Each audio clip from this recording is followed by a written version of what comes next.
Hola, mi nombre es Daniela Parrado del grado 602 y les voy a hablar acerca de la organización social y política del Imperio Romano.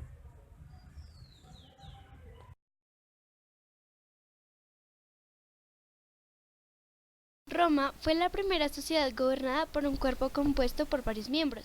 Además, los romanos nos legaron principios y técnicas aún aplicadas en el derecho.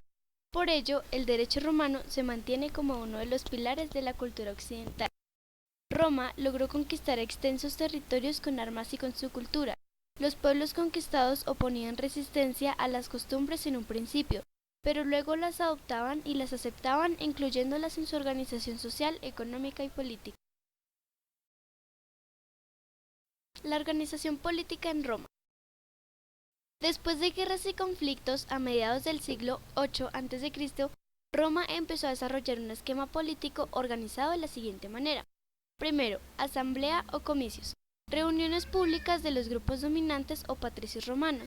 En ellas se representó al resto de los ciudadanos. Sus principales funciones eran elegir magistrados y tomar decisiones de tipo judicial, y éstas llegaron a tener representantes populares tribunos. Segundo, el Senado o Cenex. Era un consejo de ancianos, el grupo de consulta constituido por descendientes de la aristocracia. Supervisaba los servicios religiosos, administraba los recursos financieros, inspeccionaba a los magistrados, negociaba los asuntos exteriores y nombraba altos jefes militares y enviaba funcionarios a las colonias. Tercero, los magistrados.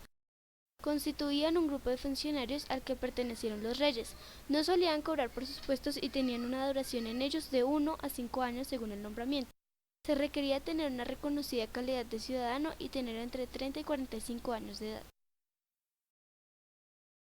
Desde hace siglos se había carecido de leyes que normaran la vida política y social romana, así que se nombró a 10 hombres a los que se les conoce como decemviros para redactar y actualizar la legislación.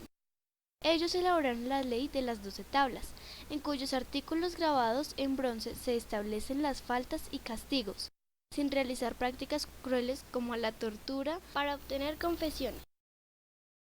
En el año 133 a.C.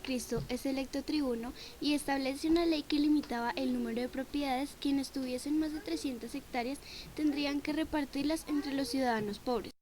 Las latifundistas trataron de evitar la aplicación de tal ley y al fracasar asesinaron al tribuno y a sus seguidores. Después de 10 años de anarquía, Cayo, hermano menor de Tiberio, es nombrado tribuno y decreta la ley de los cereales, con la cual los ciudadanos pobres recibirían a precio bajo los productos agrícolas indispensables. Más tarde quiso restablecer la ley propuesta por Tiberio, pero al intentar restar poder al Senado fue perseguido hasta el monte Aventino, donde decidió morir por su propia voluntad antes de caer en manos de los enemigos. Importancia del derecho romano. El derecho romano, tomado como base para las legislaciones actuales, se considera el aporte más importante de la cultura romana. Al establecerse las primeras familias en todas las culturas de la antigüedad, se vivía bajo un patriarcado. El padre poseía, sin que nadie se lo hubiese otorgado, el derecho de la vida y de la muerte sobre su familia y esclavos, y se adjudicó las acciones de venganza que creyera correctas.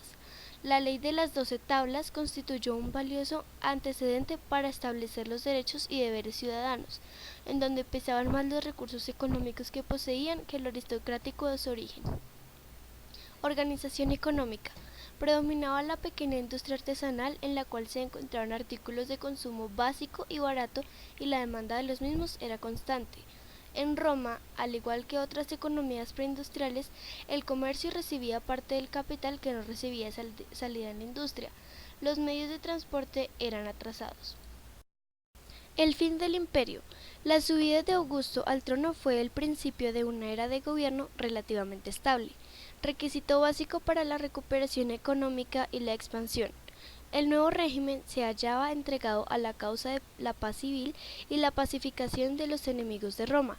El éxito de esta política fomentó el desarrollo económico interno y, en la medida que amplió el territorio controlado por los romanos, agrandó los horizontes económicos del imperio. Se produjo un incremento de la oferta monetaria que permitió financiar un aumento del comercio interregional. Los intereses y las necesidades del gobierno romano eran pocos. Aparte de la guerra y la diplomacia, su preocupación básica era abastecer y financiar el estamento militar.